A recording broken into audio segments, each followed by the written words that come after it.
አደራ እምላችሁ ነገር ይህንን ቪዲዮ ላልሰማ ማሰማታችሁን እንዳትረሱ። ላይክ ሼር አድርጉ፣ ለሁሉም እንዲደርስ በላይክ ጀምሩ ላለሁኝ። አንዳንድ ጊዜ እውነት መራራ ናት፣ ግን ያው ምንም ብትመር እውነት ደግሞ እውነት ናት። መቀየር አይቻልም እውነትን ማለት ነው። እየመረረንም ቢሆን ማዋጥ ግድ ይለናል እና ለሁላችሁም እንግዲህ ያው ቀድማችሁ ጥንቃቄ ማድረግ ላለባችሁም እንደዚሁም ለወደፊት ደግሞ ወደ አዲስ መግዛት ለምፈልጉ ሰዎችም ለሁላችሁም ይጠቅማል ብዬ ስላሰብኩኝ በጣም ወሳኝ መረጃ ነው ለእናንተ ዛሬ ይዤላችሁ መጣሁት ማለት ነው። እስከ መጨረሻ ድረስ መከታተላችሁን አትርሱ። ሰላም ጤና ይስጥልኝ ወደ የተከበራችሁ ቤተሰቦች፣ እንዴት ናችሁ? ደህና ናችሁ? እኔ ያለው እግዚአብሔር ይመስገን። እናንተም በያላችሁበት ዓለም ቅርንጫፍ እንደየሰዓታችሁ አቆጣጠር የነጋባችሁም የመሸባችሁም የረፈደባችሁም ሰላማችሁ በክርስቶስ ብዝት ትርፍርፍ ይበልኝ እላለሁ በመጀመሪያ ደረጃ። ምክንያቱም ከምንም ነገር በላይ ሰላም ይቀድማል። ሰላም ካልሆነ ውስጣችን ሰላም ካልሆነ በተለያየ ጉዳይ ውስጣችን ከተረበሸ የኛ መኖር ትርጉም አለው ብዬ አላስብም እና የሁሉም ነገር የመኖር መሰረቱ ሰላም ነውና ሁላችሁም ፈጣሪ ሰላም ይስጣችሁ እላለሁኝ። ዛሬ እንግዲህ ይዤላችሁ የመጣሁት መረጃ ቤተሰቦቼ፣ እውነት ለመነጋገር ይሄን መረጃ ምን ያህል እውነት ነው፣ የት አካባቢ ነው እየተደረገ ያለው፣ እንደገናም ደግሞ ዳር ላይ ያለ ነው መሀል ያለ ነው እያልኩኝ ሁሉን ነገር እያጣራሁ ነበር እየሰነበትኩት ማለት ነው። እንግዲህ ሰሞኑን በጣም ጠፍቻለሁኝ። ቢሆንም መረጃውን ወሳኝ መረጃዎችን ነው አሁን የምነግራችሁ አጠራጠር አድርጌ ማለት ነው። እናንተ ደግሞ ከእናንተ የሚጠበቀው ለሁሉም እንዲደርስ ላይክ ማድረጋችሁን ነው። እንደዚሁም ደግሞ ሼር አድርጎ እንግዲህ ቤተሰቦች ዛሬ ሀገራችን ላይ እንደሚታወቀው ከ3 ዓመት ምናምን በፊት ነው ቤት ፈረሳ ተጀምሮ በጣም ብዙዎቻችን ልባችን ተሰብሯል፣ ቀስማችን ተሰብሯል። ግን ቀደም ብለው ወሬውን የሰሙ መረጃውን የሰሙ የአካባቢውን የቤት መፍረሱን ነገር ሁኔታውን እንቅስቃሴውን ያዩ ሰዎች የማያውቃቸው ሰዎች አሉ። ሸጠው ኮንዶሚኒየም የሚገዙ አሉ። ሸጠው የተለያየ ቦታ ገዝተው የተለያየ ቤት የሰሩ ሰዎች ብዙ ማውቃቸው አሉ። እኔ ራሱ በጣም ተገርሜያለሁ። እነገሌ እኮ ከዚያ ሰፈር ለቀቁ፣ እነገሌ እኮ ከዚያ ሰፈር ለቀቁ ሲባሉ እኔ ገዛሁባቸው እነሱን አይቼ ማለትም እንግዲህ ዘመድ ሲሆናችሁ እዚህ ቦታ ገዝተው እነሱ ጋር በመመላለስ እነሱን በመጠየቅ ከዚያም በቃ እኔስ ብገዛ በሚል ሁኔታ ትገዛላችሁና እነኛ ሰዎች ለቀቁ ሄዱ እኮ እነገሌም እኮ ሸጡ ሲባል በውስጤ በጣም ድንጋጤ ነው የተሰማኝ። ለምንድነው ድንጋጤ የተሰማኝ? እኔ ገና ድሮ ወደዚህ አካባቢ ሲሄድ የመጀመሪያ ሰው የነበሩ ቤተሰቦች የምላቸው ናቸው። ሸጠው ለቀው ሌላ ቦታ ገዝተው የነበሩ ማለት ነው።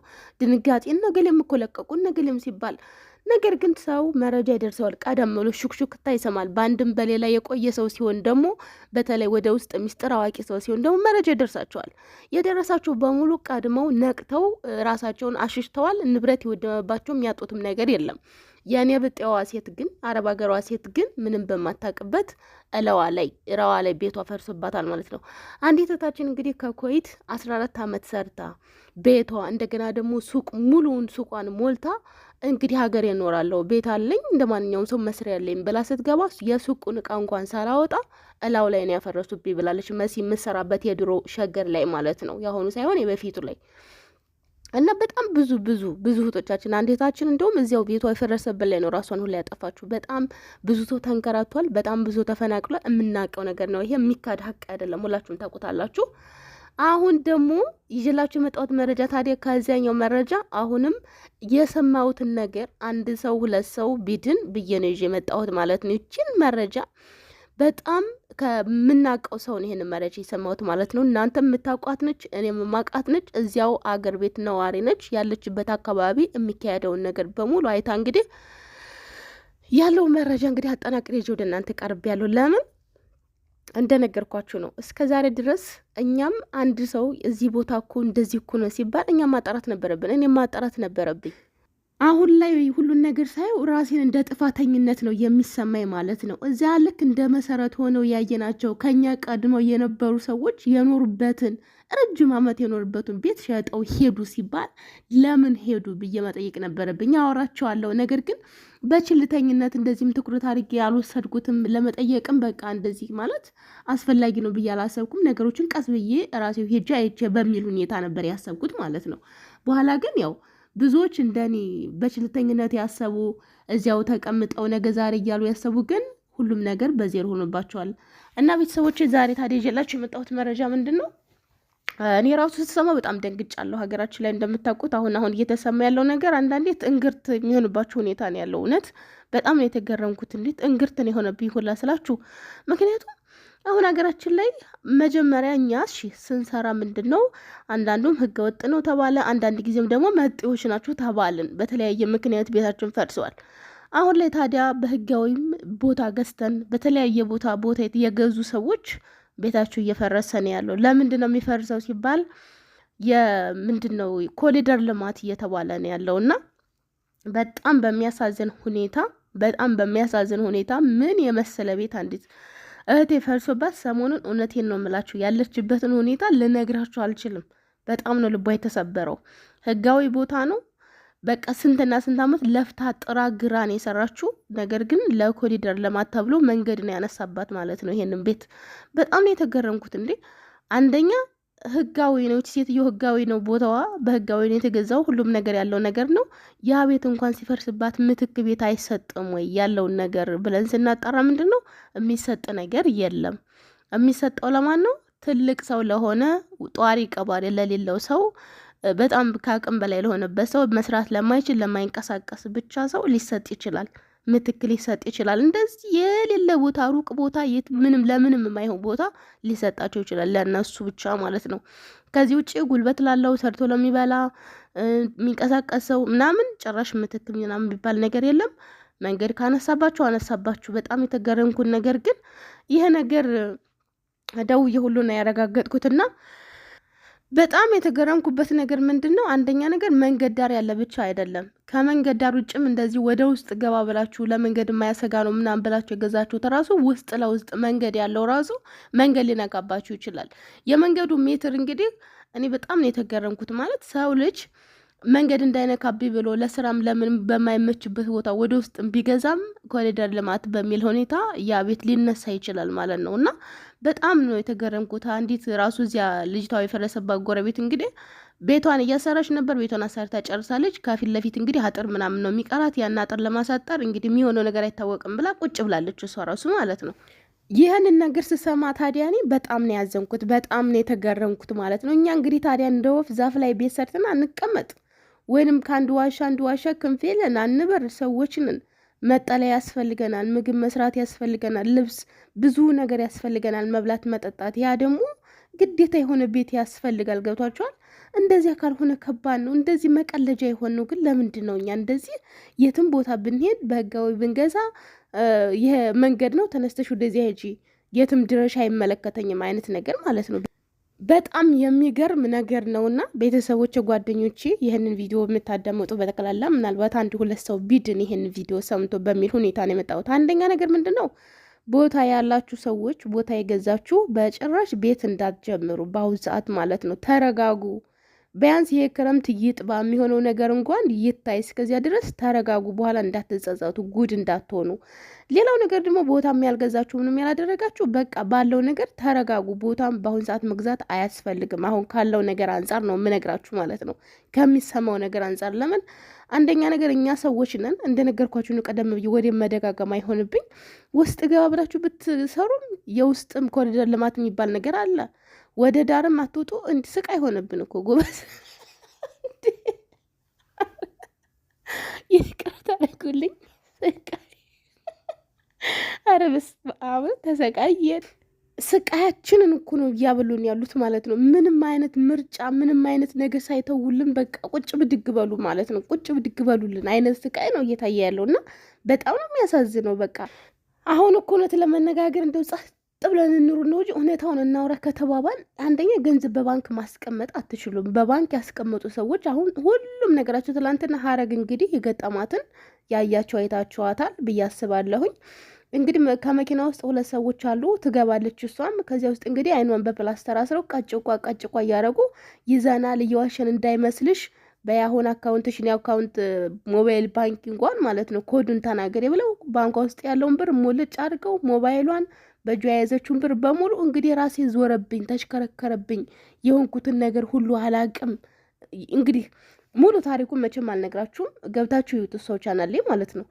በባንክ ብር ማስቀመጥ አትችሉም። ያላችሁን ያለ ርህራሄ እንደዚህ ነው የምትደረጉት።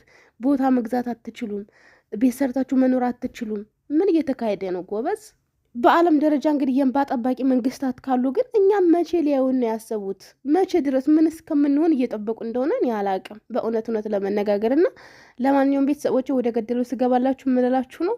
ባጭሩ እንግዲህ ጓደኞቼ እስከ ዛሬ የምታውቁት ነገር ነው የኔን ሀሳብ በምክር ውስጥ በገንዘብ አያያዝ ውስጥ ያለኝን ነገር ታውቁታላችሁ አቋሜን። አሁን ግን ከዚህ በኋላ እባካችሁ ቦታ አትግዙ። ቢያንስ ይቺ ክረምት ትለፍ። እንደ ቦታም ያላችሁን ቤት አትስሩበት፣ ያለው ነገር ይታይ ማለት ነው። ምክንያቱም ለፍታችሁ ጥራችሁ ቤት ሰርታችሁ እንደገና ደግሞ ተነሽ ምንም ርህራህ የሚላቸው እቃችሁን እስከምታወጡ ራሱ አይጠብቁም። አሁን ላይ ያለው ነገር በዚያ ላይ ያመናጭቋቸዋል፣ ያንቋሽሿቸዋል። ብዙ ነገር ነው ያለው የሚሰማው ነገር መቼም የምሰሙት ነው። እና ከዚህ ነገር እንድትጠነቀቁ ይህን መረጃ ይዤላችሁ ስመጣ በጣም ደስ ብሎኛል። ለምን አንደኛ አንድ ሰው እንኳን ባድን ጎበዝ፣ አንድ ሰው ስንት ነገር ተቃጥላችሁ ስንት ነገር ተሰቃይታችሁ ያመጣችሁትን ገንዘብ እንደዚህ ፈጣሪውን የማይፈራ ምንም አይነት ሕሊና የሌለው ሰው ነገሮችን ሁሉ በዜሮ በደቂቃዎች ውስጥ አባስቶ እናንተ ለአመታት የለፋችሁበትን ነገር አፍርቶ መሄድ ቀላል ነገር አይደለም፣ ያሳዝናልና ተጠንቀቁ። ከዚህ በኋላ እባካችሁን አንዳንድ ወሬ ሲሰሙ ደግሞ ወሬ ለማጣራት ሞክሩ። ምንድነው እየተካሄደ ያለውን ነገር በችልተኝነት አትለፉ። ችልተኝነት ዋጋ ያስከፍላል። እኔ የሆነው ሆኗል፣ ግን ለሌሎቻችሁ ትምህርት እንዲሆናችሁ ነው የምነግራችሁ። እኔ የገዛሁበት አካባቢ ብዙ ሰዎች ሸጠው ኮንዶሚኒየም የገዙ አሉ፣ ሌላ ቦታ ሄደው ቤት የሰሩ አሉ። ብዙ ነገር ለቀቁ። እነገሌም እኮ ከዚህ ሰፈር ሸጠው ሄዱ፣ እነገሌም እኮ ስባል ስሰማ ድንጋጤ ይሰማኛል። ማለት በጣም ስለምወዳቸው እነሱ ደግሞ ከእኛም በፊት ቀድመው መሰረት ስለሆኑ እኛም እንድንገዛ እዚያ ምክንያት ስለሆኑ ሲሄዱ ምንድን ነው በቃ እነሱ ከሄዱ ሰፈሩ እኮ ጭር ይላል። ማለት ደስ አይልም ነገር። የት እንገባለን የት እንወጣለን አይ ጭንቀት ነበር የሚሰማኝ ማለት ነው። ለምን ለቀቁ ምንድን ነው የተፈጠረው ብዬ ለማጣራት አልሞከርኩም። በሞክር ኖሮ እኔም እንደነሱ ድካሜን ልፋቴን አድን ነበር ማለት ነው። ነገር ግን በችልተኝነት በቃ ይደርሳል በሚል ሁኔታ ያው እንደዚህ ሆኛለሁ ማለት ነው። የሚገርማቸው አንዲት እህቴ ደውላ እኔ ልግዛሽ በእኔ እጅ ከሆነ አይፈርስም የአንቺ ከሆነ ግን ይኸው ነገ ጧት ይፈርሳል ስትለኝ እንዳለችው ሆነ። የኔ ፈረሰ ማለት ነው። ጎረቤቶች ምናምን አልፈረሰም፣ የኔ ብቻ ነው እዚያ ሰፈር የፈረሰውና ለማንኛውም ትምህርት የሆናችሁ ብዬ ነው። አሁንም ቢሆን ተጠንቀቁ፣ ወሬ ስሰሙ አጣሩ። ሌላው ነገር ደግሞ በቃ ቦታ ይሄ መንገድ ዳር ነው ምናምን በሚለው ሁኔታ ሞኝ አትሁኑ ማለት ነው። በውስጥም ኮሪደር ልማት ተጀምሯል። ቤት የሰራችሁ ጓደኞች ደግሞ ይህን ነገር ስትሰሙ አደራችሁ እንዳትደናበሩ፣ እንዳትደናገጡ። ፈጣሪ ያለው ነው የሚሆነው ሁሉም ነገር እና ሁሉን ነገር በፈጣሪ እጅ ተዉ። ያለውን ነገር ባለው ነገር ተዉ። ግን ከዚህ በኋላ ገንዘባችሁን እንበስታት አድርጉ። ሌላው ነገር እስካሁን ድረስ አማራ ክልል ኮሪደር ልማት የለም ጦርነት እንጂ ማለት ነው። አማራ ክልል ያላችሁ እናንተን አያሰጋችሁም። በሌላ በኩል ያሉትን ነው እየተናገርኩ ያለሁት። አሁን ይሄ መረጃ የደረሰኝ በተለይ ደግሞ ሻሸመኔ ላይ ነው ማለት ነው። እንደዚህ አይነት ነገር ውስጥ ለውስጥ በኮሪደር ልማቱ ምክንያት እንግዲህ ቤቶች በጣም ብዙ ቤቶች መንገድ እየነካቸው ብዙዎች እያለቀሱ ነው ብለዋል። ተጠንቀቁ ልላችሁ ነው። ገንዘባችሁን ያዙ ይሄ ክረምት እስከሚያልፍ ድረስ ብላለች ብርሃን ሚዲያ ናት። እንግዲህ ይህንን መረጃ ከሷን የወሰድኩት በእርግጥ ከዚያም በፊት ከብዙ ሰዎች ሰምቻለሁ። እንደዚሁም ፋሲካም ስትሰምቻታለሁ። በመንገድ ምክንያት በርካታ ሰዎች እንግዲህ በኮሪደር ልማቱ ምክንያት ማለት ነው ቤታቸው እየተነሳ ነው፣ እየፈረሰባቸው ነው፣ መንገድ እየነካቸው ነው። መንገድ እንኳን ትንሽ ቢነካቸው ችግር የለውም፣ ነገር ግን በመሀላችሁ ሲመጣ በጣም ይከብዳልና እንግዲህ መቼም ጥንቃቄ አድርጉ ከፈጣሪ በታች። አንዳንድ ጊዜ ኮንዶሚኒየም ቤት መግዛት ይሻላል እንዲላለሁ ሁላ በጣም ያስጠላል። ኮንዶሚኒየም ቤት ግን ምርጫ የላችሁም። ከጥሩ ሻጭ ጋር ከተገናኛችሁ አንድ ጊዜ እሱን ከገዛችሁ ደስ ባይል ምን ታደርጉታላችሁ? ኮንዶሚኒየም ቤት ዳቦ አትጋግሩበት፣ እንደፈለጋችሁ ምንም የምትሆኑበት ነገር እኮ የለም ኮንዶሚኒየም። በነገራችን ላይ በተለይ እንደኔ አይነት ሰፊ ቤት ውስጥ ያደገ በሰፊ ግቢ ውስጥ ያደገ ኮንዶሚኒየም ቤት መግባት እስር ቤት ነው፣ በጣም የሚከብደውና ግን ከጥሩ ሻጭ ጋር ከተገናኛችሁ አንዳንድ ጊዜ በቃ ይዛችኋታል ነው። ያው ከሌባ ጋር ካልተገናኛችሁ በርግጥ አሁን ላይ አንድ ኮንዶሚኒየም ቤት ለብዙ ሰው እንደሚሸጥ ነው የምናውቀው። ብቻ በጣም ከባድ ነው እና ቤተሰቦቼ ያው ይሄን መረጃ ላደርሳችሁ ብዬ ነው። እንደወደዳችሁት አልጠራጠርም። ላልሰሙ ግን ማሰማታችሁን እንዳትዘናጉ። በቻላችሁት መጠን ብራችሁን ግን እንደው ባላችሁበት ሀገር ብትይዙት የተሻለ ነው። የተሻለ ጊዜ ከመጣ እንጂ አሁን ያለው ነገር ምንም ነገር አስተማማኝነት የለውም ማለት ነው። ምንም ነገር አስተማማኝ ቤት ራሱ ቢኖራችሁ ሕግ የሌለበት ሀገር ነው። ብድግ አድርጎ የሆነ ሰው የሚወስድበት ሁኔታ ላይ ነው ያለውና እርብስማ ፈጣሪ እግዚአብሔር እኛ ሀገራችንን ይመልከታት፣ እኛን ይመልከተን። አገር ማለት ሰው ነው አይደለ? እኛን ኢትዮጵያን ሕዝብ እግዚአብሔር ይመልከተን ነው የምለው። አሁን ያለው ነገር በሙሉ ያሳዝናል። እና ቤተሰቦች ለማንኛውም ይህንን መረጃ ላደርሳችሁ ብዬ ነው። እንደዳችሁት አልጠራጠርም። እባካችሁ ላልሰሙ አሰሙልኝ፣ አደራ ነው የምላችሁ። በድጋሚ እስከምንገናኝ ድረስ ሰላማችሁ ይብዛልኝ። ቻው